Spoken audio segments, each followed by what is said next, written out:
جب انسان کو فرشتوں نے سجدہ کر دیا، اب انسان کو کون سی چیز ہے جو وسوسہ دلا رہی ہے کہ وہ فرشتہ بننے کی خواہش کر رہا ہے؟ بھئی تیرا مرتبہ تو بڑا اونچا ہے، تو کیوں اپنے آپ کو گرا رہا ہے؟ حالانکہ انسان اوپر تھا، پھر بھی انسان نے اپنی ایک کمزوری دیکھی کہ مجھے تو موت آنی ہے، اور یہ فرشتے کے اندر کوالٹی، بس وہ ایک کوالٹی دیکھی، باقی ساری چیزیں بھول گئے اور وہ فروٹ کھا لیا۔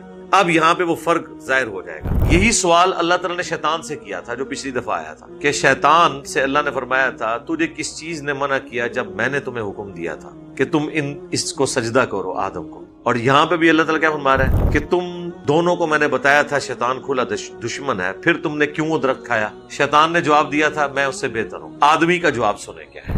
یعنی اللہ تعالیٰ فرما رہا ہے کہ حضرت آدم اور ان کی جو بیوی ہے، شیطان نے ان کو جنت سے نہ صرف نکلوایا، کپڑے اتروا دیے ان کے۔ تو دیکھنا اے اولاد آدم کہیں تمہارے بھی کپڑے نہ اتروا دیں۔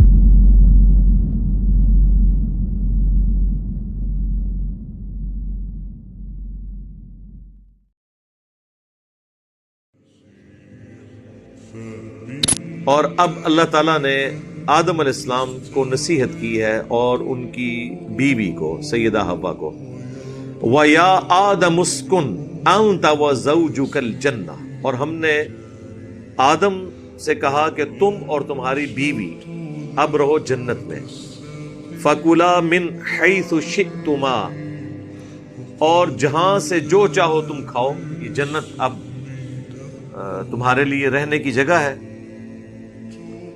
وَلَا تَقْرَبَا هَذِهِ الشَّجَرَةَ، لیکن ایک قدغن لگا دی کہ یہ ایک ایسا درخت ہے، اس کے قریب تم نے نہیں جانا۔ مراد یہ کہ اس کو استعمال نہیں کرنا، باقی تم پوری جنت میں سے جو چاہو استعمال کر سکتے۔ لیکن وہی بات جو انسان کی جبلت میں ہے، forbidden fruits are always sweet, منع کیے گئے پھل ہمیشہ میٹھے ہوتے ہیں، یعنی انسان یہ سمجھتا ہے پوری جنت میں سے۔ بیسیکلی یہ حضرت آدم علیہ السلام کی اور ان کی بیوی کی ٹریننگ ہو رہی تھی۔ اللہ نے تو اپنی ڈیسٹنی میں مقرر کر دیا تھا کہ ان کو میں نے زمین پہ اتارنا ہے۔ اس کے لیے ایک ٹیسٹ رکھا گیا کہ انسان کو حق اور باطل میں تمیز کا مادہ دیا جائے، اس کے باوجود بعض اوقات انسان وقتی طور پر حق سے اناد کرتا ہے اور برائی کا راستہ اختیار کرتا ہے۔ لیکن اس میں اپروچ یہ ہونی چاہیے کہ جب آپ کو آپ کی غلطی پر مطلع کیا جائے تو آپ رجوع کریں اور فوراً معافی مانگیں۔ اسی کا نام آدمیت ہے، آدم۔ اور غلطی کا احساس ہونے کے باوجود، اسے احساس دلانے کے باوجود اپنی غلطی کے اوپر جسٹیفیکیشن دینا، یہ شیطنت ہے، شیطانیت ہے۔ یہی کام شیطان نے کیا تھا جو ہم پچھلی دفعہ کور کر چکے ہیں۔ تو یہ ایک پریکٹس تھی کہ اب دیکھ لیں پورے جنت میں ہر پھل کو تم استعمال کر سکتے ہو پوری جنت کے اندر، سوائے ایک درخت۔ یعنی جو حلال ہے اس کا دائرہ کار بہت بڑا ہے، حرام کا دائرہ کار بڑا چھوٹا ہے۔ چند چیزیں جو حرام ہیں، باقی سب حلال ہیں۔ سورۃ النساء میں آیا کہ یہ حرمت والے رشتے، آیت نمبر 22 میں 23 میں۔ باقی کہا کہ اس کے علاوہ دنیا کی ہر عورت تمہارے لیے حلال ہے۔ باقی آپ دیکھ لیں کھانے پینے کی چیزوں میں بھی چند ایک چیزیں جو حرام ہیں، باقی جو چیز نہیں بتائے گی وہ اپنی اصل میں حلال ہے۔ تو یہاں پہ بھی اللہ تعالیٰ نے بیسیکلی یہ پریکٹس کروائی کہ انسان ہمیشہ اس کی طرف مائل ہوتا ہے جس چیز سے اسے منع کیا جاتا ہے۔ یہی ہمارے ماں باپ کے ساتھ بھی ہوا۔ اللہ تعالیٰ نے فرمایا پوری جنت ہے لیکن یہ ایک درخت ہے۔ اب اس درخت کی کوئی تفصیل نہیں آئی کہ یہ کون سا درخت تھا، اور نہ یہ کوئی اتنا اہم ہے کہ وہ درخت کون سا تھا کہ جس کا فروٹ کھانے کی وجہ سے اللہ تعالیٰ نے انہیں جنت سے نکال دیا اور سارے معاملات ہوئے۔ اس میں میسج یہ ہے کہ اللہ تعالیٰ نے جن چیزوں سے منع کیا ہے اس میں بچنے میں ہی عافیت ہے۔ پوری زندگی کے اوپر اس کو لے کے چلنا ہے۔ فَتَكُونَا مِنَ الظَّالِمِينَ، اگر ایسا ہوا تو پھر تم دونوں ظالموں میں شمار ہو جاؤ گے۔ اچھا، اب یہ جتنی آیات مسلسل 1 درجن سے زیادہ آیات ہیں، آپ دیکھیں گے اس میں تثنیہ کا صیغہ استعمال ہوا ہے۔ تم دونوں، تم دونوں، ان دونوں نے یہ کیا، ان دونوں نے پھر معافی مانگی، ان دونوں کو معاف کر دیا۔ یعنی اللہ تعالیٰ نے سنگل آؤٹ نہیں کیا مرد کو اور نہ عورت. کرسچینٹی کے اندر یہ سمجھا جاتا ہے کہ یہ ایکسس آف ایول ایو ہے، یعنی ہوا. ایو سیدہ ہوا کے لیے انگلش میں لفظ استعمال ہوتا ہے، اسی سے ڈرائیو ہوا ہے ایول، یعنی ایو نے گناہ کروایا ابا سے ہمارے، وہ یہ کانسیپٹ ہے ادھر. لیکن قرآن حکیم میں جہاں بھی یہ چیز آئے گا آپ دیکھیں گے کہ ان دونوں نے یعنی صیغہ سنگولر کا نہیں استعمال ہوا، تثنیہ کا ہوا ہے. جمع کا اس لیے نہیں ہوا کہ جمع عربی میں 3 سے شروع ہوتی ہے. مشرق سنگولر، مشرقین 2 مشرقیں، مشارق 3 یا 3 سے زیادہ. تو یہاں پہ آپ دیکھیں تثنیہ کے صیغے آپ کو ملیں گے. فوسوس لہما، ان دونوں کو وسوسہ دلایا. اگر ہوتا نا فوسوس لہو تو سنگولر کا صیغہ ہوتا، لہم ہوتا تو پلورل کا صیغہ ہوتا. اچھا وہ پلورل کا صیغہ بھی بعض جگہ آیا ہے، وہاں پہ پوری انسانیت کو اللہ نے مراد دیا کیونکہ انہی دونوں سے آگے نسل چلنی تھی. لیکن یہاں پہ اسپیسیفکلی تثنیہ کا صیغہ ہے. فوسوس لہما الشیطان، تو ان دونوں کو وسوسہ دلایا شیطان نے. لیبدی لہما ما وری عنہما من سوآتہما، تاکہ بے پردہ کر دے ان کے لیے جو ڈھانپا گیا تھا ان کی شرمگاہوں سے. اس سے یہ لگتا ہے کہ کوئی جنتی لباس تھا جو دونوں کو پہنایا گیا تھا، اور وہ جیسے ہی پھل کھایا ان کے جسم سے وہ لباس اتر گیا اور ان کی شرمگاہیں ایک دوسرے پر آشکار ہو گئی. یعنی یہ فربیڈن فروٹ کھانے کی وجہ سے اللہ تعالیٰ کی طرف سے ایک سزا ہوئی. اب وہ جنتی لباس کس طرح کا تھا اس کی کوئی تفصیل آئی نہیں ہے. مختلف روایتیں، اب اسرائیلی روایتوں میں ملتا ہے یہ ناخن جو ہے یہ اس جنتی لباس کی باقیات ہیں. میری تو نہیں عقل مانتی کہ اس طرح کا کوئی لباس ہو، تو بڑا ہارڈ ہے پورے جسم پہ تو یہ ہو، واللہ عالم. باقی اس میں صرف اتنا ہی ذکر ہے کہ ان کے جسم کے جو جنتی لباس تھا وہ اتار دیا گیا اور شرمگاہیں ان کے لیے ظاہر ہو گئی. اس میں یہ بھی شائبہ ملتا ہے کہ شاید اس سے پہلے سیکس کے حوالے سے کوئی ایجوکیشن نہیں تھی، نہ یہ پتا تھا کہ یہ چھپانے کی جگہ اللہ تعالیٰ نے یہ اس کھانے کی وجہ سے ان کے اندر یہ کمپیٹنسی پیدا ہوگی کہ ان کو اس چیز کی شناخت بھی ہوگی. اور آج بھی آپ دیکھ لیں جو کھاتے پیتے لوگ ہیں نا ان کے اندر یہ اس طرح کی چیزیں زیادہ کودتی ہیں. جس کو 2 وقت کی روٹی کی فکر ہو وہ بیچارہ ان کاموں میں نہیں پڑتا. عیاشی سارے وہ لوگ کرتے ہیں جن کے پیٹ بھرے ہوئے ہوتے ہیں، جتنا کھاتے ہیں اتنی شہوت ان کے اندر کودتی ہے. وقال، اور کہا، کس نے؟ شیطان کی طرف آ رہا ہے کہ شیطان نے جو وسوسہ دلایا تو وہ کون سا وسوسہ تھا؟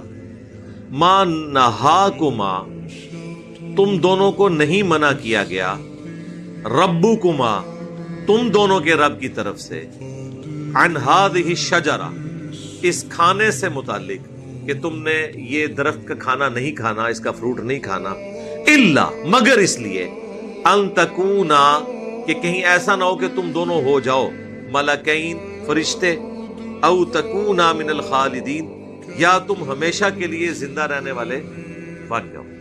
شیطان نے انہیں وسوسہ کیا دلایا؟ اچھا اب وہ کہتے ہیں جی شیطان کی شکل میں آیا تھا. وہ بھائی جس شکل میں بھی آیا تھا آپ کا اس سے کیا لینا دینا؟ وہ جی شیطان جنت کے اندر کیسے چلا گیا؟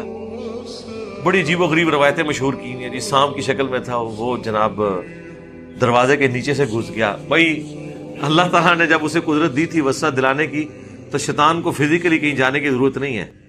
شیطان دنیا میں جہاں کہیں بھی بیٹھا ہو اللہ نے اسے یہ طاقت دی ہے کہ وہ کسی کے دل میں بھی وسوسہ ڈال سکتا ہے. یہ اس کو پاور دی ہے اللہ نے آزمائش کے لیے. اصل مقصد یہ کہ آپ نے اس بات کے اوپر توجہ کرنی ہے کہ شیطان انسان کو وسوسہ دلاتا کیسے، اسے لمبی امیدیں دلا دیتا ہے. جینے کی خواہش ہمیشہ کے لیے یہ انسان کے اندر موجود ہے. انسان کی انسٹنکٹ میں ہے کہ وہ مرنا نہیں چاہتا، اور یہ خواہش اللہ تعالیٰ جنت میں اس کی پوری کر دے گا، ہمیشہ کی زندگی اسے مل جائے گی.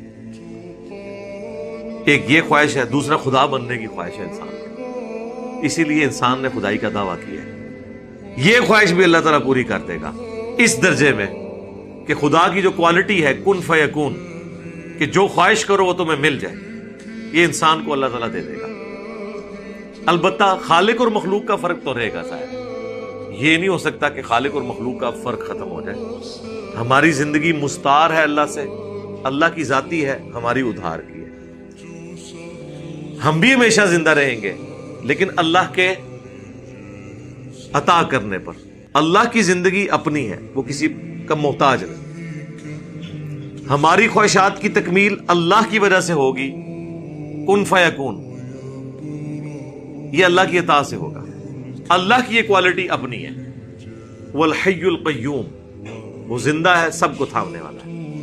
اسی کے لیے میں نے ایک ٹرم ڈیوائز کی ہے، منی گاڈ، اس اعتبار سے کہ اللہ تعالیٰ انسان کی وہ چھپی ہوئی خواہش، تو مجھے بتائیں انسان کے اندر جو یہ خواہش ہے یہ رکھی کس نے؟ اللہ نے۔ کریٹر سے بہتر کون سمجھ سکتا ہے؟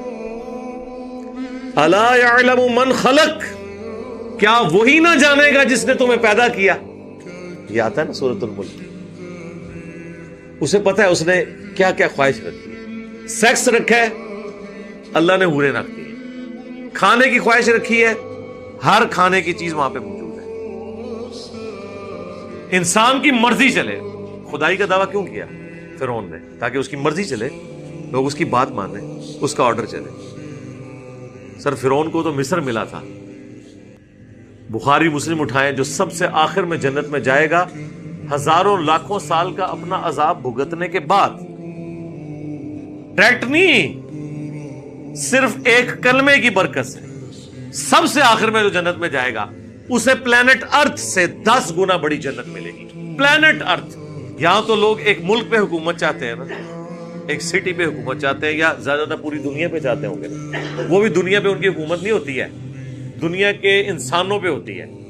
2/3 تو سمندر ہے، اس کے اندر مخلوقات ہیں، مخلوقات پہ نہیں ہوتی ہے۔ کسی درخت کو کوئی امریکن صدر حکم دے کہ تو فروٹ اگا سکتا ہے، لیکن سر یہ تو ہر جنتی کو وہاں پہ مل جانا ہے، 10 گنا بڑی جنت۔ یہ جو اتنی گلیکسیز دریافت ہو رہی ہیں، یہ سرکار ہمارے لیے ہیں، یہ ہمارے باپ کی میراث ہے، انشاءاللہ ہمیں ملنے والی ہے انشاءاللہ تعالی۔ تو وہاں پہ انسان کا حکم چلے گا، موت نہیں آئے گی، حکم چلے گا، ہمیشہ کی زندگی مل جائے گی، اور کیا چاہیے؟ سب کچھ مل گیا۔ بخاری مسلم دونوں میں آتا ہے کہ جنتی جب جنت میں جائیں گے تو اللہ تعالیٰ کی طرف سے ندا دی جائے گی، مسلم میں تو ذرا تفصیل کے ساتھ ہے، تمہیں مبارک ہو، آج کے بعد کبھی موت نہیں آئے گی، ہمیشہ زندہ رہو گے، آج کے بعد بوڑھے نہیں ہوگے، ہمیشہ جوان رہو گے، آج کے بعد کوئی بیماری تمہیں نہیں آئے گی، ہمیشہ خوشحال رہو گے، اور چوتھی چیز، اب اللہ تم سے ناراض کبھی نہیں ہوگا۔ یار یہ سب سے بڑی تلوار ہے جو ایک انسان کے اوپر لٹک رہی ہے۔ پوری زندگی بولین الجبرا ہے، 0 1 0 1 0 1۔ میں نے یہ ادھر 1 کر دینا ہے کیونکہ اس پہ اللہ کی رضامندی ہے اور ناراضگی نہیں ہے، یہاں میں نے 0 کر دینا ہے کیونکہ یہ اللہ نے منع کیا۔ یہ جو ٹینشن کی زندگی ہے، جو صحیح مسلم میں آئے کہ مؤمن کے لیے دنیا قید خانہ ہے اور کافر کے لیے جنت ہے۔ قید خانہ ہے نا اس حوالے سے، ویسے تو ہنسانا ہے سرکار، ہم سے کوئی پوچھے، ہم قید خانے میں بھی جنت میں رہ رہے ہیں۔ یعنی میں تو اس وقت دنیا میں جو بڑے بڑے قید خانوں میں زندگی گزار رہے ہیں ان میں سے میں ایک آزاد زندگی نہیں گزار سکتا۔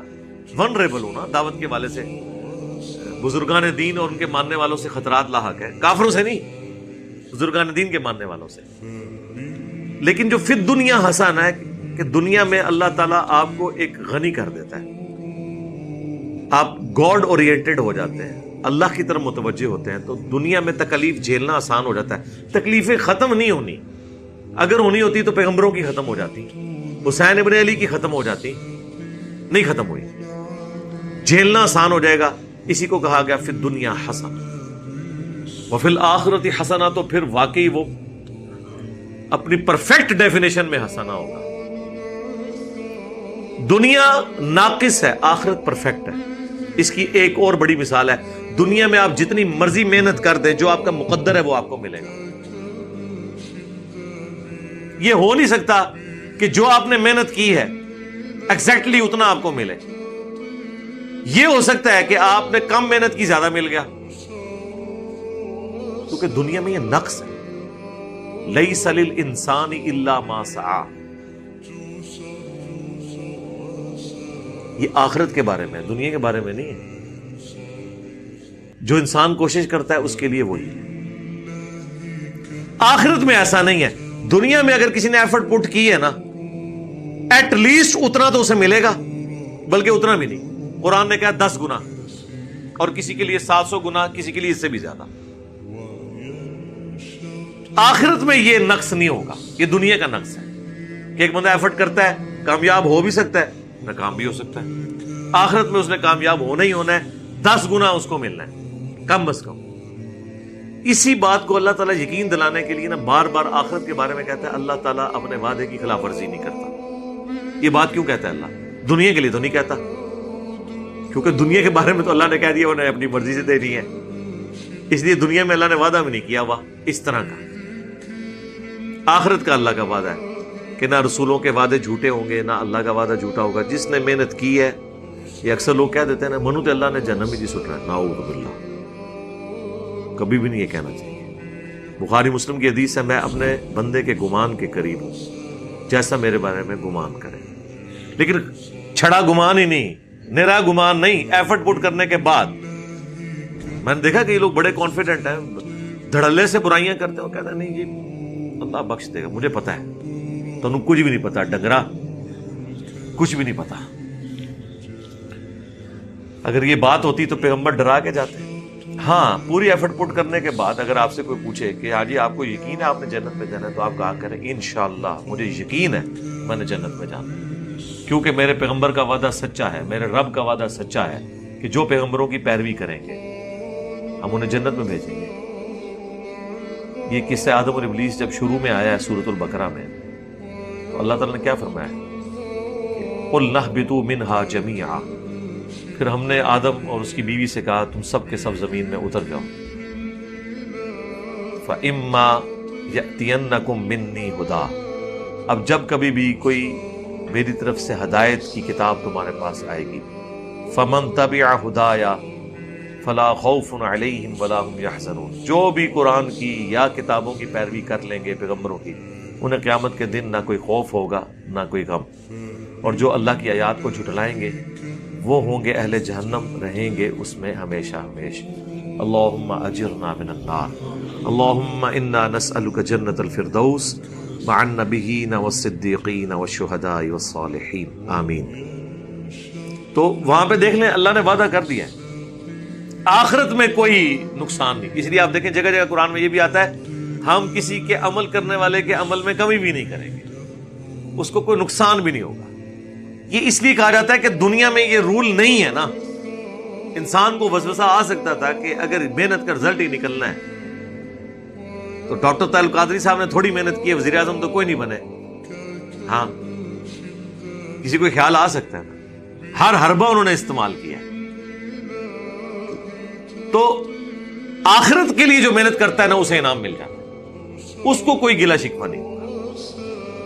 اب یہ انسان کے اندر خواہشات کچھ چھپی ہوئی ہیں, وہ پوری ہونی ہے جنت میں جا کے, لیکن خواہشات اندر موجود ہیں. یہ ساری باتیں مجھے اس لیے ذہن میں آئی, یہ بڑی ایک بعض اوقات چیز سمجھ نہیں آتی ہے کہ جب انسان کو فرشتوں نے سجدہ کر دیا, اب انسان کو کون سی چیز ہے جو وسوسہ دلا رہی ہے کہ وہ فرشتہ بننے کی خواہش کر رہا ہے؟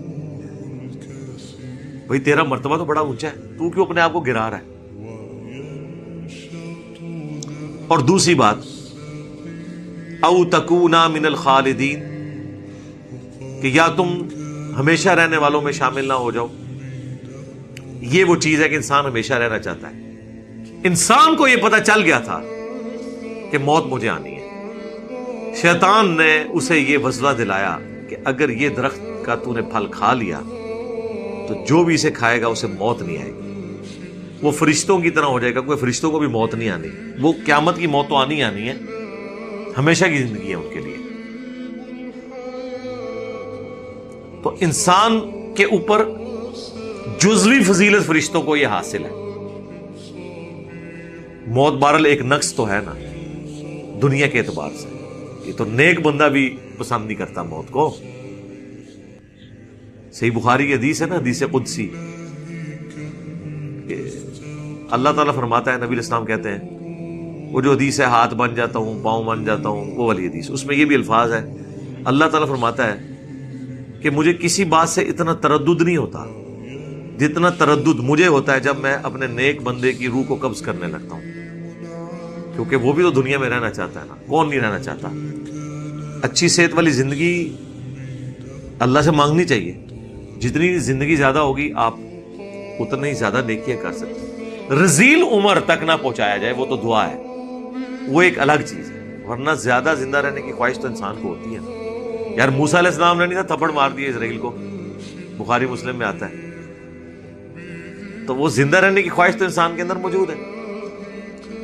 تو یہ ایک جزوی فضیلت ہے جو انسان نے یہ نہیں دیکھا کہ مجھے اللہ تعالیٰ نے اپنی بارگاہ میں مقرب بنایا، فرشتے میرے لیے گرا دیے ہیں سجدے میں تعظیماً، عبادت کا سجدہ نہیں تعظیم کا، تو اب میں نے کون سی ایسی چیز میں سے حاصل کرنی ہے، لیکن یہ انسان کے انسٹنکٹ میں ہے. اور اسی چیز کو اللہ کے نبی علیہ السلام نے، بخاری مسلم میں حدیث ہے، ہمیشہ اپنے سے نچلے لوگوں کی طرف دیکھا کرو، یوں تمہیں اللہ کی نعمتوں پر قناعت اور صبر نصیب ہوگا.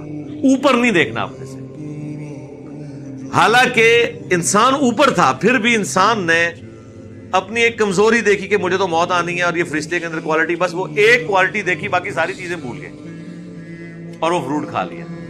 یہاں بھی آج تک لوگ کہہ رہے ہیں جی وہ آب حیات ہوتا ہے کوئی، وہ حضرت خضر نے پی لیا ہوا ہے، اور تہاڈا خضر کدوں نہ مار دیتا ہے، میں وہ خضر ہے ہی کوئی نہیں سی، میرے ہاتھوں مریا تہاڈا خضر. ٹھیک ہے نا، میں نے تو کتنے دلائل رکھے ہیں یار خدا کے لیے، خضر کو آپ نے مروا دیا میرے ہاتھوں، کیونکہ قرآن میں ہے سورہ آل عمران میں کہ جب میرا وہ پیغمبر آ جائے تو اے نبیو تم سب نے اس کی مدد کرنی اور اس کا ساتھ دینا، اور اگر تم اس وعدے سے پھرے تو اللہ تعالیٰ نے کہا کہ تم بھی فاسقوں میں شمار ہو جاؤ گے، تم ایک دوسرے پہ گواہ ہو جاؤ، میں بھی تم پہ گواہ ہوتا ہوں. تو آپ مجھے بتائیں کہ غزوہ بدر میں صحابہ اکرام مہاجرین اور انصار تو پروانہ وار حضور پہ اپنی جان نثار کر رہے تھے، خضر اس ٹائم کتنے سی؟ اے منو دسیا جائے، حضرت طلحہ کا ہاتھ زخمی ہو گیا احد کے اندر تیر روکتے ہوئے، خضر کتنے سی؟ ایسے ہاتھ ٹوٹ نہ جان جو دعویٰ کرن اور اللہ کے نبی کے دفاع کے لیے نہ پہنچے، اگر ایگزسٹ کرتے ہوں، وہ ہے ہی نہیں تھے. یہ سب جعلی کہانیاں تھی. یہ خضر جو ان کو ملتا ہے وہ شیطان ہے. اس کی نشانی یہ ہے کہ جب آپ کے پاس آئے آپ نے پڑھنا لا حول ولا قوت الا باللہ. اگر آپ کو یہ یاد نہیں ہے تو آپ نے کہتے ہیں نام ہے بابی، نام ہے بابی، میں ہوں مسلم علمی کتابی، پھر بھی نٹ جائے گا انشاءاللہ. یہ پریکٹیکلی ہوا ہے نا جی. وہ آپ پتہ یہ شاہ دولے کی چوئی ہے نا، پکڑ لے نا کسی کو، آج کل تو وہ واردات بھی کر رہی، شاہ جی نے کام نہیں پا چڑھے ساڑھے. تو یہ شاہ دولے کی جو چوئی ہے نا، یہ بھیک مانگتی ہیں اور پھر آپ کو پکڑ لیتے ہیں، وہ چھوڑتے نہیں اس وقت تک جب تک کہ آپ وہ بھیک دے نہ دیں. تو میرے سسر مجھے بتانے لگے، بلکہ تو کافی عرصہ پہلے مجھے یہ بات بتائی، وہ میرے دروازے پہ آ کے وہ کھڑا ہو گیا، وہ اٹھ ہی نہیں تھا رہا نا، بیلنے دے دروازہ کھٹائے، کہتے میں نے باہر نکل کے میں وابی ہوں، بھاگ گیا. ٹھیک ہے، وابی کہنے بھاگ گیا، ارے تو نہ میں وابی نہ میں بھابی کیتے ہی نہیں سی. تو وہ یعنی اتنی عقل شاہ دولے کی چوئیوں کو بھی ہے کہ جو توحید کے ماننے والے ہیں وہ ہمارے ڈرامہ بازی میں نہیں آئیں گے. مولویوں کو نہیں عقل، شاہ دولے دی چوئیاں نو جنی عقل ہے نا انہی بھی نہیں تانوں آیا کر، انی انہوں بھی سمجھ ہے کہ اے بابیاں دے مننے والے نہیں کہ میرے کو ڈر جا. کانفیڈنس، ایک توحید آپ کو کتنا کانفیڈنس دے دیتی ہے. تو یہ بعض اوقات انسان کے اندر یہ کمزوری آ جاتی ہے، اس وجہ سے وقتی طور پہ ان کا اس طرف گمان گیا، شیطان نے کام ڈالا، وہ رنگا لگ گیا. وَقَاسَمَهُمَا إِنِّي لَكُمَا لَمِنَ النَّاصِحِينَ، اور وہ ان دونوں کے سامنے قسمیں کھا کے کہنا شروع ہو گیا کہ میں بے شک بالضرور تمہارے بڑا خیر خواہ ہوں، تمہیں نصیحت کرنے والا. یعنی قسمیں اٹھا کے. یہاں پہ بھی آپ دیکھتے ہیں نا کہانیاں سنا رہے ہوتے ہیں، رب کی عزت کی قسم، اور واقعہ کس کا سنا رہے ہوتے ہیں؟ نبی اسلام کی وفات کے جو 500 سال بعد آ رہا ہے. بھائی اس کا رب اور رسول کے ساتھ کیا لینا دینا کہ آپ قسمیں اٹھا کے اس کے بارے میں کلیم کریں؟ یعنی قسم کھا کے تو آپ صحابہ اور اہل بیت یا پیغمبروں کے بارے میں کلیم کر سکتے ہیں نا، جن کے پیچھے قرآن کھڑا ہوا ہے، اللہ کے نبی کے فرامین کھڑے ہوئے ہیں۔ جو بندے ہی بعد میں آ رہے ہیں ان کے بارے میں آپ کہہ رہے ہیں کہ جی جناب یہ ہو گیا وہ ہو گیا، اور ساتھ میں وہ کہتے ہیں رب کی عزت کی قسم۔ ہاں نا، اوپر دیکھا تو سونا، نیچے دیکھا تو سونا، اور وہ ساتھ کہتے ہیں ہاں نا، یعنی میں بھی دیکھ رہا تھا۔ یہ وہ والی چیز ہے۔ تو شیطان نے قسم دلوائی، قسمیں کھا کے کہا۔ اب یہاں دیکھیں، یہاں پہ بھی وہی صیغہ تثنیہ کا ہے، وَقَاسَمَهُمَا إِنِّي لَكُمَا، دونوں کے صیغے کے ساتھ، لَمِنَ النَّاصِحِينَ، ضرور بالضرور خیر خواہ، فَدَلَّاهُمَا بِغُرُورٍ، تو شیطان نے ان کو آخر گرا دیا، دھوکہ دے کے بہکا ہی دیا۔ فلما، بس جب ذاق الشجرہ، ان دونوں نے وہ کھایا پھل اس درخت کا، بدت لہما سوآتہما، تو ان کے لیے پھر ان کی شرمگاہیں ظاہر ہوگی، جنتی لباس اتر گیا سزا میں۔ وطفقا یخصفان علیہما من ورق الجنہ، تو اب جیسی شرمگاہیں ظاہر ہوئی تو ظاہر ہے کہ وہ انسان کی جبلت ہے، تو انہوں نے درختوں کے پتوں سے اپنی شرمگاہوں کو چھپانا شروع کر دیا۔ ظاہر ہے اس وقت کوئی فیکٹری نہیں لگی ہوئی تھی، وہی کپڑے تھے، ایک ہی جوڑا تھا، وہ بھی اللہ نے لے لیا، اور پھر جب اللہ لے لے تو پھر تو کچھ نہیں ہو سکتا، تو پھر انہوں نے درختوں کے پتوں سے اپنے جسم کو ڈھانپنا شروع کر دیا۔ وَنَادَاهُمَا رَبُّهُمَا، تو اس وقت پھر ان کے رب نے ان دونوں کو ندا دی، أَلَمْ أَنْهَكُمَا عَنْ تِلْكُمَا الشَّجَرَةِ، کیا میں نے تم دونوں کو اس درخت کے حوالے سے منع نہیں کیا تھا؟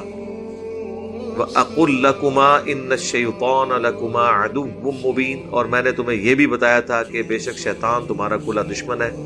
ظاہر ہے کہ شیطان بنے ہی ان کی وجہ سے تھا نا، انکاری، یعنی سبب تو وہی بنے نا، تو جیلسی فیکٹر، اسی لیے ابلیس کہا جاتا ہے، ابلیس جیلسی رکھنے والا، حسد کرنے والا۔ تو اللہ نے فرمایا میں نے تمہیں یہ بتایا تھا، پھر بھی تم سے یہ ہو گیا۔ اب یہاں پہ وہ فرق ظاہر ہو جائے گا۔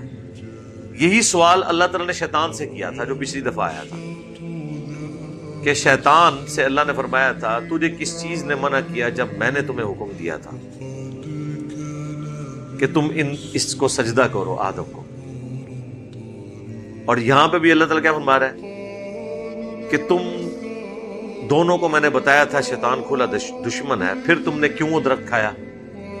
شیطان نے جواب دیا تھا میں اس سے بہتر ہوں۔ آدمی کا جواب سنیں کیا ہے، اور دیکھ لیں کہ ہم آدم کے ساتھ ہیں یا شیطان کے ساتھ۔ قالا، ان دونوں نے کہا ربنا ظلمنا انفسنا، اے ہمارے رب ہم نے ظلم کیا اپنی جانوں پر، وَإِن لَّمْ تَغْفِرْ لَنَا، اور اگر تو نے ہمیں معاف نہ کیا، وَتَرْحَمْنَا، اور ہم پر رحم نہ فرمایا، لَنَكُونَنَّ مِنَ الْخَاسِرِينَ، تو ہم ضرور بالضرور خسارہ پانے والوں میں ہو جائیں گے۔ آدم علیہ السلام نے نہ صرف ان کی بیوی نے غلطی مان لی، بلکہ اللہ کی طرف استغفار کیا، رحم کی اپیل کی، اور اللہ تعالیٰ نے ان کی توبہ قبول کر لی۔ یہاں الفاظ نہیں موجود، لیکن سورۃ البقرہ میں باقی جگہ آتا ہے کہ اللہ تعالیٰ نے ان کی توبہ قبول کر لی، ظاہر امپلائڈ ہے، اور پھر ان کو اگلا ٹاسک دیے کہ ٹھیک ہے وہ تو ہو گیا، اس سے آگے چلو۔ اب قرآن میں واضح قصہ آدم اور ابلیس میں حضرت آدم علیہ السلام کی توبہ کا ذکر بھی آیا، یہ دعا بھی آ گئی۔ اس دعا کے ہوتے ہوئے فضائل اعمال کے اندر جو کچھ لکھا ہوا ہے المستدرک للحاکم کے حوالے سے، جو بریلوی اور دیوبندی دونوں بیان کرتے ہیں، اور بڑی ہوشیاری کے ساتھ فضائل اعمال والے بابا جی نے عربی میں نیچے لکھا ہوا ہے کہ یہ حدیث ضعیف ہے، لیکن وہ عربی میں لکھا ہوا ہے، اور پھر پوچھیں گے نہیں جی ضعیف حدیث ہم فضیلت میں لیتے ہیں، کیونکہ کلمے کی فضیلت ہے کہ آدم علیہ السلام نے نبی علیہ السلام کے وسیلے سے دعا مانگی اور توبہ قبول ہوئی۔ اللہ نے پوچھا تجھے کیسے پتہ چلا؟ تو اللہ تعالیٰ سے عرض کی انہوں نے کہ میں نے تیرے نام کے ساتھ کلمے میں وہ نام لکھا ہوا دیکھا تھا، تو میں تجھے اس کا وسیلہ پیش کرتا ہوں۔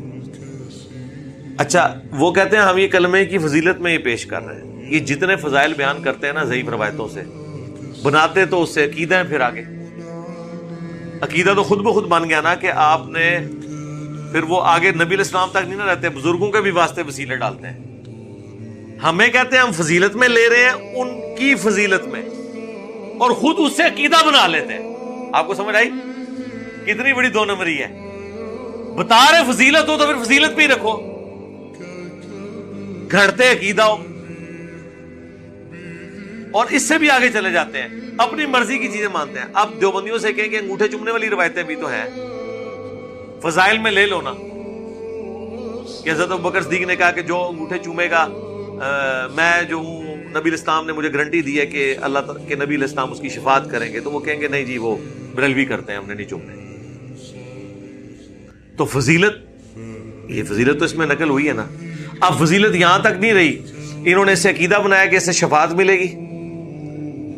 اگلا عقیدہ یہ کہ جو چوم نہیں رہا اس میں بغض ہے. کہتے ہیں دیکھیں دو بندوں کے سامنے آپ نبی علیہ السلام کا نام لے رہے ہیں، ایک انگوٹھے چوم رہا ہے ایک نہیں چوم رہا، تو عاشق رسول کون ہے؟ بھائی عاشق رسول وہ ہے جو درود شریف پڑھ رہا ہے، کیونکہ نبی علیہ السلام نے تو اس کا حکم دیا تھا. جو جامعہ ترمذی میں حدیث ہے، جس شخص کے سامنے میرا ذکر ہو اور مجھ پر درود نہ پڑے وہ کنجوس ہے. اللہم صلی علی محمد وعلی آل محمد. اور ترمذی میں اور حاکم میں موجود ہے وہ برباد ہو جائے وہ شخص جس کے سامنے میرا ذکر ہو اور مجھ پر درود نہ پڑے. اللہم صلی علی محمد وعلی آل محمد. ایک مجلس میں ایک دفعہ پڑھ لینا کافی ہے. انگوٹھے چومنے کے اوپر زور ہے، صلی اللہ علیہ وآلہ وسلم کہنے کے اوپر نہیں ہے. اور درود شریف بھی پڑھیں گے تو آدھا صلی اللہ علیہ وسلم وآلہ وسلم بہت تھوڑے لوگ پڑھتے ہیں، ٹریننگ میں نہیں. ہاں شیعہ کے ہاں یہ اسٹیبلش ہے وآلہ کے ساتھ پڑھتے ہیں. تو جو کام کرنے والا تھا وہ کیا نہیں اور عقیدے بنا لیے، اور باقاعدہ دعائیں لکھی ہوئی ہیں، پھر وسیلہ اور پتہ نہیں کیا کچھ بناتے ہیں. وسیلے کو ہم بھی مانتے ہیں لیکن یہ والا پنجابی والا وسیلہ نہیں. اس کے لیے میری یوٹیوب کے اوپر ویڈیو دیکھ لیں، وسیلے کے نام پر دھوکہ، وسیلہ اور توسل کے صحیح احکام و مسائل، قبر رسول سے شفاعت، مجھے اپنے بعد تم سے شرک کا خوف نہیں ہے. یہ ساری ویڈیوز ہیں جو میں نے اسی ٹاپک کو کور کیا. توحید سے متعلق 10 دھوکے. تو قرآن میں واضح آ گیا ہے، یہ اتنی امپورٹنٹ دعا تھی یار. 7 دفعہ قصہ آدم اور ابلیس ذکر ہوا ہے. اللہ تعالیٰ نے 7 جگہ مس کر دی ہے وہ دعا جو حاکم کے اندر آ گئی ہے. یہ تو بہت بڑی چیز تھی. دعا تو قرآن میں ہی آئی ہوئی ہے. جب یہ دعا دکھاتے ہیں نا، پتہ ہے وہ کیا کہتے ہیں؟ ایوی سی نالو بھی پڑی سی. اللہ دے بندے ہو، ایک کام تو مولوی کرتے ہیں. صحابہ نے کبھی یہ کام نہیں کیا کہ ربنا آتینا فی الدنیا حسنہ وفی الآخرۃ حسنۃ وقنا عذاب النار کے بعد پڑھے واقنا عذاب القبر واقنا عذاب الحشر. انہوں نے سمجھا کہ حضرت آدم علیہ السلام واقنا عذاب الحشر واقنا عذاب القبر پڑھتے سنار. انہوں نے یہی پڑھا جو دعا ذکر ہوگی.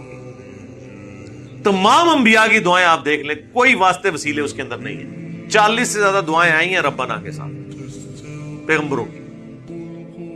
تو آپ سے کہیں گے نہیں دیکھیں جی پیغمبر اس لیے ذکر نہیں کرتے تھے، پیغمبر اور اللہ تو ڈائریکٹ ہوتا ہے نا جی. اچھا تو اس کا مطلب یہ ہے کہ پیغمبر اپنے ساتھ جوڑنے آئے تھے لوگوں کو، اللہ کے ساتھ جوڑنے نہیں آئے تھے.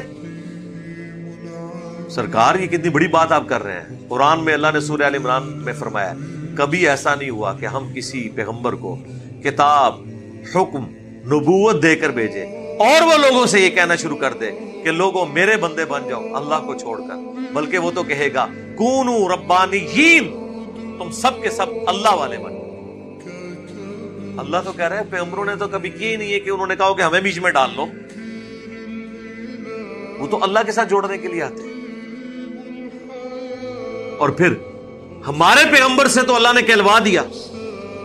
رمضان کے اوپر پورا ایک رکوع ہے سورۃ البقرہ میں، اس کے سینٹر میں آیت ہے وَإِذَا سَأَلَكَ عِبَادِي عَنِّي فَإِنِّي قَرِيبٌ. اور اے میرے نبی جب میرے بندے آپ سے میرے بارے میں پوچھتے ہیں تو آپ فرما دو کہ میں تمہارے بالکل قریب ہوں.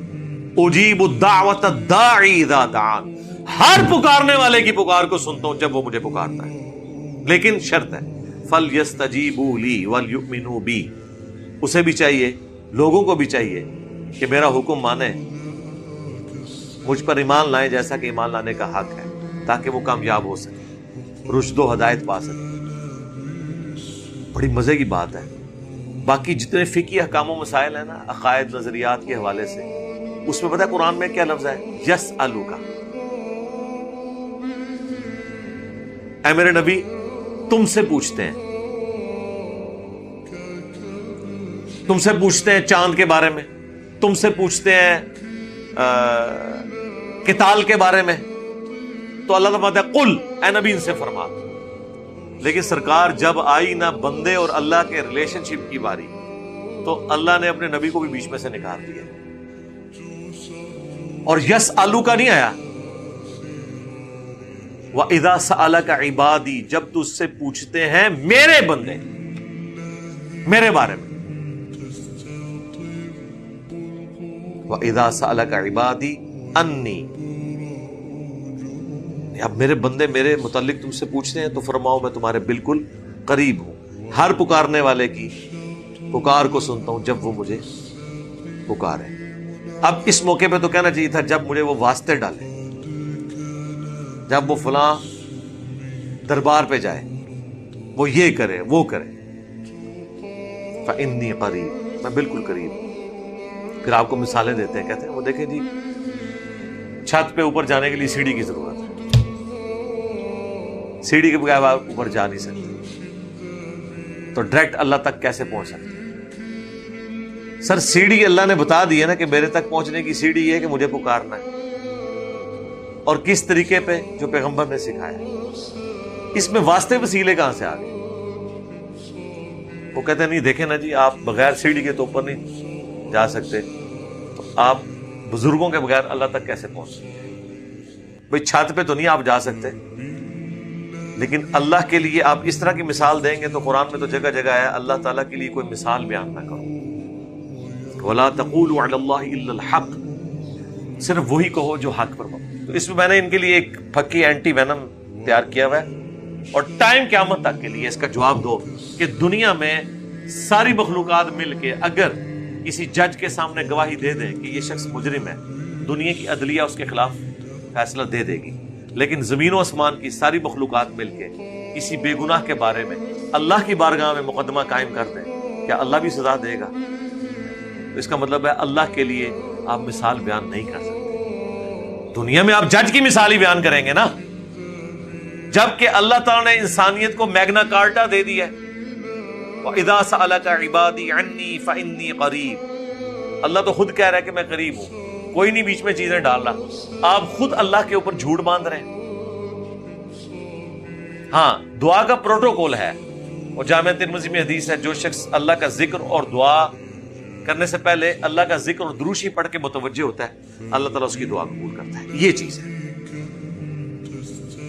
جامع ترمذی میں 593 نمبر یہ حدیث ہے. تو یہ دعا بالکل واضح آ گئی ہے. اب اس دعا کے آپ یہ لے کے جائیں، آپ 14 ٹیکے لگیں گے آپ کو. آپ مولوی سے جا کے پوچھیں گے قرآن میں تو یہ دعا آئی ہوئی ہے، تو دس ماما تیری دعا کیڑی آیت وچ لکھی ہے؟ تو آپ کے اوپر گستاخی کے فتوے لگائے. قال اهبطوا بعضكم لبعض عدو. اللہ نے پھر فرمایا اتر جاؤ آپ زمین پہ، تم میں سے بعض کے دشمن ہو. ظاہر ہے کہ جیلسی فیکٹر بھی موجود ہوگا، اور بعض کے دشمن سے مراد ہے شیطان انسان کا دشمن ہوگا، کیونکہ ہر ابن آدم کے ساتھ ایک شیطان بھی پیدا ہوتا ہے جو اس کے ساتھ اٹیچ ہوتا ہے. جو صحیح مسلم میں حدیث ہے، بخاری میں بھی ہے، مسلم میں تفصیل کے ساتھ ہے، ہر انسان کے ساتھ ایک جن اور ایک فرشتہ اٹیچ ہے. جن وہ شیطان جو اسے برائی کی طرف بلاتا ہے، اور فرشتہ اسے اچھائی کی طرف بلاتا ہے. وہ بعض کے دشمن ہیں. وَلَكُمْ فِي الْأَرْضِ مُسْتَقَرٌّ وَمَتَاعٌ إِلَىٰ حِينٍ. اور تمہیں زمین میں رہنا ہے کچھ عرصے کے لیے، اور وہاں تمہارے لیے نفع اٹھانے کی جگہ موجود ہے. اللہ نے سارے ریسورسز دنیا میں دے دیے ہیں، یہ تمہارا ٹیسٹ ہے. تو وہ ایک چھوٹا منی ٹیسٹ ہوا ہے جنت کے اندر کہ یہ کام نہیں کرنا ورنہ جنت سے نکل جاؤ گے. وہ کام کر لیا، رزلٹ نکل آیا. ایک چھوٹا ٹیسٹ. پھر اللہ نے کہا اب تو نکل تو گئے ہو، اب زمین پہ تمہیں بساؤں گا، وہاں بھی یہ حکم دوں گا کہ یہ کرنا ہے یہ نہیں کرنا. تو جو کرے گا وہ جنت میں چلا جائے گا، جو انکار کرے گا نافرمانی کرے گا وہ جائے گا جہنم. اور دنیا میں یہ ہو رہا ہے. آپ دیکھیں اللہ تعالیٰ نے چیزیں رکھ. آخرت کا فیصلہ دنیا میں ہی نظر آ جاتا ہے کہ کون پیروی کر رہا ہے پیغمبروں کی کتابوں کی اور کون نہیں کر رہا۔ تو یہ اللہ تبارک و تعالیٰ نے ایک ٹیسٹ پرفارم کیا بندے کے اوپر، اور اس کے بعد اسے اب مین ٹیسٹ میں بھیج دیا۔ ایک سمجھ لے پہلے ایک کوئز ہوا تھا، اس میں تو ناکام ہوا انسان، لیکن اب ناکام نہیں اسے ہونا چاہیے، کیونکہ ناکامی تو ایک دفعہ ہی ہوتی ہے نا، دوبارہ تو نہیں ہونی چاہیے۔ قال فیہا تحیون وفیہا تموتون ومنہا تخرجون، اللہ نے یہ بھی فرمایا اسی میں تم زندہ رہو گے، اسی میں تم مرو گے۔ کاش یہی معاملہ ختم ہو جاتا، لیکن پھر یہ جو دھمکی لگائی ہے ومنہا تخرجون، یہ تلوار جو لٹکا دی ہے نا، accountability of the day of judgment, اگر یہ سب کچھ ختم ہو جاتا نا یہاں پہ، یقین کریں عیاشی کی زندگی گزارتے ہیں۔ یہ جو تلوار لٹکا دی ہے نا، کہ اس سے پھر تمہیں اٹھایا بھی جائے گا۔ اٹھانے کا مطلب ہے پھر پوچھا جائے گا، ہاں بھائی سنا، لا یسأل عما یفعل وہم یسألون، اللہ کو کوئی نہیں پوچھ سکتا کہ اس نے یہ کیوں کیا، اللہ ہر ایک کو پوچھے۔ اللہم حاسبنا حسابا یسیرا، آمین۔ یا بنی آدم، اے اولاد آدم، قد انزلنا علیکم لباسا، اب چونکہ لباس کا ذکر ہوا تھا، جو کپڑے اتر گئے تھے ہمارے ماں باپ کے، اللہ نے اس کا ذکر کیا ہے کہ ہم نے بے شک اتارا ہے آسمان سے لباس تم پر، یواری سوآتکم وریشا، جو تمہاری شرمگاہوں کو بھی ڈھانپتا ہے اور تمہارے لیے زینت کا باعث بھی ہے۔ ایک تو اس سے پردہ ہے، دوسرا ایک خوبصورتی بھی تو ہے نا لباس۔ یہ آپ نوجوانوں سے پوچھیں نا، جو عجیب و غریب قسم کی پینٹیں پھاڑ کے پھر رہے ہیں، عجیب و غریب قسم کی انہوں نے شرٹیں پہنی ہوئی ہیں، ٹھیک ہے، سوٹ کے اوپر کلفیں لگائی ہوئی ہیں، ٹوپیاں بس کس کس رنگوں کی پہنی ہوئی ہیں، اور ناتھانوں کی پگڑیاں آپ دیکھیں کس کس رنگ کی ہیں، تو زینت تو ہے۔ وَلِبَاسُ التَّقْوَى، اور جو تقوی کا لباس ہے نا، ذَلِكَ خیر، وہ ہے سب سے بہتر۔ یعنی یہ تو ظاہری لباس ہے نا، اپنی برائیوں کو چھپانے کے لیے تقوی کا لباس بھی ہونا چاہیے، برائیوں سے بچنے کے لیے، جس طرح اپنی شرمگاہ کی حفاظت کے لیے اور اپنی جسم کی کمزوریوں کو چھپانے کے لیے یہ ظاہری لباس ہے، اس طرح تقوی کا لباس ہونا چاہیے اپنی روحانی کمزوریوں کو اوور کم کرنا، وہ سب سے بہتر۔ یعنی ایک شخص نے داڑھی تو رکھی ہوئی ہے لیکن ہے وہ جھاڑی ہے، اس کے پیچھے روح کوئی نہیں۔ ایک عورت نے نقاب تو کیا ہوا ہے لیکن اندر وہ بدکار ہے۔ اب جتنی بدکار عورتیں عموماً جو یہ برائی کے اڈوں پہ آپ کو دیکھیں، یہ عام حالت میں برقعے میں نکلتی ہیں، اس کی وجہ سے برقعے کی توہین نہیں ہونی چاہیے، لیکن یہ ایک مثال ہے کہ صرف برقع پہن لینے سے کسی کے اندر حیا نہیں آ جاتی، یا داڑھی رکھ لینے سے وہ بندہ پرہیزگار نہیں ہو جاتا، جب تک کہ تقوی کا لباس اس کے اندر، گاڈ کانشیسنس نہ موجود ہو، اللہ کا خوف، ذالک خیر، وہ ہے۔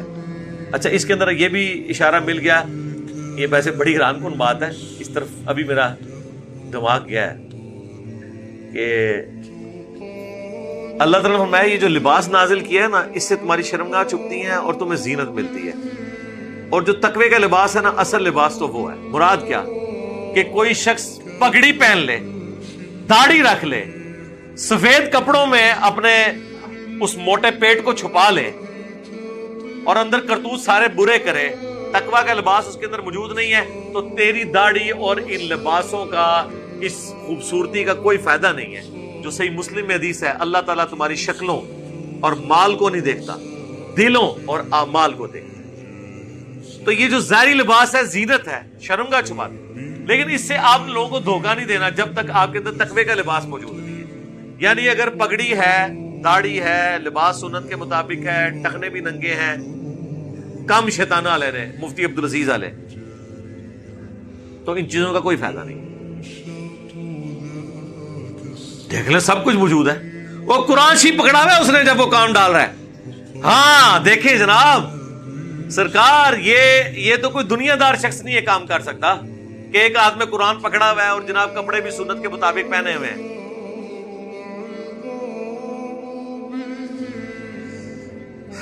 لا حول ولا قوت الا باللہ، ذالک من آیات اللہ، یہ ہے اللہ کی آیات، لعلہم یذکرون، تاکہ تم نصیحت حاصل کر سکو۔ اللہ جیسا کون شفیق ہوگا کہ ہر چیز کھول کھول کے بیان کر رہا ہے۔ یا بنی آدم، اب یہ بہت سخت آیات ہیں، یہ وہ آیات ہیں جن کا درس دینا حرام، جس کو بیان کرنا حرام، کیونکہ اس میں انبیاء کی گستاخی ہو جاتی ہے۔ جی بارِ شریعت میں لکھا ہوا ہے سٹارٹ میں کہ جن آیات کے اندر اللہ تعالیٰ نے نبیوں پر عطا فرمایا ہے ان آیات کو تلاوت کے علاوہ بیان کرنا حرام ہے، اور اس آیت کے اندر اللہ تعالیٰ حکم دے رہا ہے کہ یہ آیات میں نے نازل ہی اس لیے کی ہیں کہ ان کا درس ہونا چاہیے، وہ سن لیں۔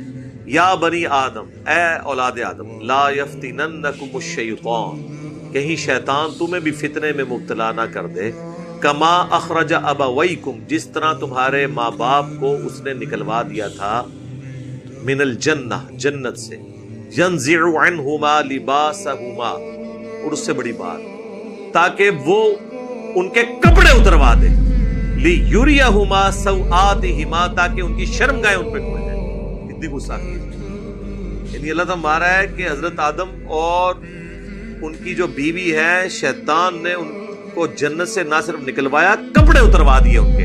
تو دیکھنا اے اولاد آدم کہیں تمہارے بھی کپڑے نہ اتروا دیں۔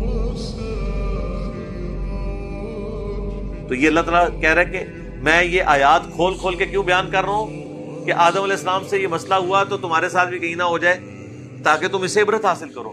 اور آپ کا مولویہ کہہ رہا ہے بیان کرنا حرام، گستاخی کا پہلو نکلے گا۔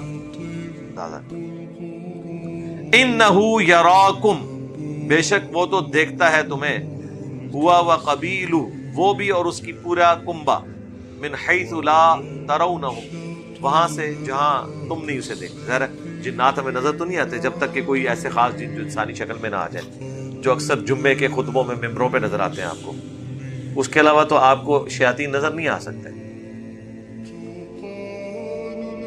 انا جعلنا الشیاطین اولیاء للذین لا یؤمنون، بے شک ہم نے بنا دیا ہے شیاطین کو دوست ان لوگوں کا جو بات نہیں مانتے۔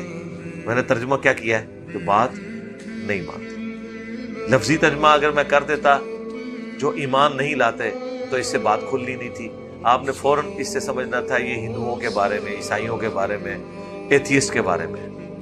ایمان والا کون ہوتا ہے؟ جو بات مانتا ہے۔ ایمان والا بھی تو ماننے والا ہوتا ہے نا، جس نے مان لیا، نہ صرف مان لیا بلکہ اللہ رسول کی بھی مان لی۔ تو شیاطین ان لوگوں کے دوست ہیں جو بات اللہ اور اس کے پیغمبر کی نہیں ماننے والے۔ مراد یہ کہ جو اللہ اور ان کے پیغمبروں کی بات مان لیں وہ شیاطین کے ہتھے نہیں چڑھیں گے، اس میں امپلائڈ ہے نا۔ تو مسئلہ تقدیر بھی اس سے حل ہو گیا۔ اکثر لوگ پوچھتے ہیں مسئلہ تقدیر، ان کو میں کہتا ہوں کہ سورہ طٰہٰ کے اندر قصہ آدم اور ابلیس بیان ہوا ہے نا، وہاں جا کے ذرا دیکھو اللہ نے مسئلہ تقدیر کو کس طرح سالو کیا ہے۔ یہ جو لوگوں کے بہانے ہوتے ہیں نا، جی وہ شیطان نے کرا دیا، جی شیطان، میں کہتا ہوں جی زمین و آسمان کے سارے شیاطین مل کے ایک بندے کی فجر نہیں چھڑوا سکتے۔ اگر گورنمنٹ اناؤنسمنٹ کرے کہ فجر کی نماز جو پہلی صف میں پڑھے اسے 1,00,000 روپیہ انعام دیا جائے، پہلی صف نہیں چھوڑے گا وہ، راتی سوئے گا مسجد۔ اچھا، قصہ آدم اور ابلیس بیان ہوا ہے سورہ طٰہٰ میں بھی، وہاں پہ بھی آیت نمبر جو 132 ہے، پہلے وہی ذکر ہوا ہے کہ وہ پتوں سے اپنے شرمگاہوں کو چھپانے لگے، اللہ نے ان کی توبہ قبول کر لی۔ قَالَ اهْبِطَا مِنْهَا جَمِيعًا، ہم نے ان سے فرمایا تم سب کے سب اتر جاؤ، بَعْضُكُمْ لِبَعْضٍ عَدُوٌّ، بعض کے دشمن ہوں گے، فَإِمَّا يَأْتِيَنَّكُمْ مِنِّي هُدًى، تو پس اب جب کبھی بھی تمہارے پاس میری طرف سے کوئی ہدایت کی بات آئے گی، یعنی پیغمبر اور کتابیں، فَمَنِ اتَّبَعَ هُدَايَ، تو جو کوئی پیروی کرے گا ہدایت کی، فَلَا يَضِلُّ وَلَا يَشْقَى، تو نہ وہ گمراہ ہوگا اور نہ بدبخت ہوگا۔ کتنی پیاری بات ہے، یعنی بدبختی انسان خود کماتا ہے۔